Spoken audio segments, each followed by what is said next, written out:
Voici l'ambassade de France au Pakistan. Afin d'en assurer la sécurité, ces conteneurs maritimes viennent d'être posés par la police pakistanaise. Derrière ces barrières, l'ambassade a communiqué. En raison des menaces sérieuses qui pèsent sur les intérêts français au Pakistan, il est recommandé aux ressortissants français et aux entreprises françaises de quitter provisoirement le pays. Le Pakistan, une nouvelle fois sous tension. Lahore, Karachi, Islamabad. Depuis le début de la semaine, on assiste à des face-à-face violents entre les forces de l'ordre et les partisans du parti islamiste radical, le TLP. Les manifestants réclament la libération du leader de ce parti, arrêté lundi. Saad Rivzi avait appelé à une marche pour réclamer une nouvelle fois l'expulsion de l'ambassadeur de France au Pakistan.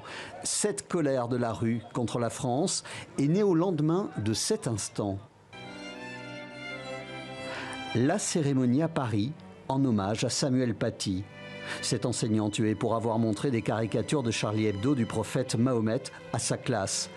Le chef de l'État français avait eu ces mots. Nous ne renoncerons pas aux caricatures. La réponse dans les pays musulmans et en particulier au Pakistan fut immédiate. Des milliers de personnes dans les rues demandant l'expulsion de l'ambassadeur de France et le boycott des produits français.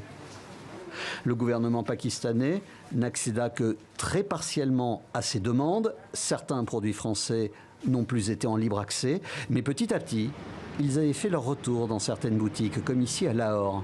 La tension a donc été relancée ces dernières heures avec ces manifestations et des menaces claires. Ça pourrait devenir dangereux pour les Français. Vous le voyez, des policiers ont été battus et 2 d'entre eux sont morts. Donc il y a des risques pour que des Français soient aussi attaqués. Les Français sont en danger ici, c'est vrai.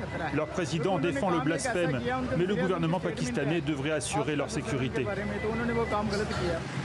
Les autorités pakistanaises viennent d'affirmer que les Français n'ont rien à craindre. Mais dans le même temps, un hashtag réclamant leur départ a donné naissance à plusieurs dizaines de milliers de tweets.